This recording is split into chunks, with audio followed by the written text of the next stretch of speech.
अस्सलामुअलैकुम वरहमतुल्लाह।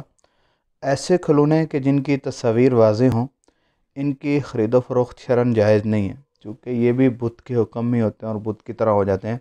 जैसे बड़े बड़े बालू हमारे यहाँ बेचे जाते हैं, या इसी तरह गुड़िया होती हैं और उनकी भी शक्लें बिल्कुल वाज़ेह होती हैं, तो इनकी ख़रीद व फ़रोख्त शरअन जायज़ नहीं है।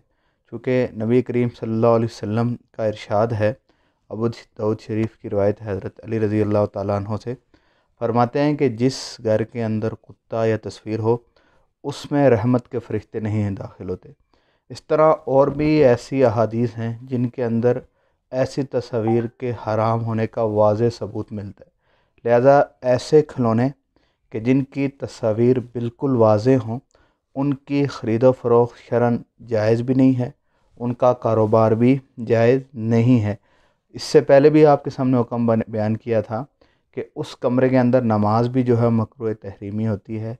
अगर तस्वीर बिल्कुल सामने हो, ऊपर हो, तब भी मकरूह तहरीमी होती है, पीछे हो थोड़ी कराहत कम आती है, क्योंकि ऐसे घर में रहमत के फरिश्ते दाखिल नहीं होते जिसके अंदर तस्वीर हों। लिहाजा ऐसी चीज़ों की ख़रीद व फ़रोख्त शरअन जायज़ भी नहीं है, इनको घर भी लाना दुरुस्त नहीं है। दूसरा, ऐसे खिलौने के जो बज़ाते ख़ुद तो उनमें तस्वीर मकसूद नहीं है, लेकिन उनके ऊपर तस्वीरें लगा दी जाती हैं। जैसे कोई गाड़ी वगैरह आप ख़रीद के लाते हैं, तो उनकी ख़रीद व फ़रोख्त शरअन जायज़ है, उनको ख़रीदना भी शरअन जायज़ होगा, लेकिन घर लाकर उनके ऊपर से तस्वीर वगैरह को मिटा दिया जाए। जज़ाकल्लाह।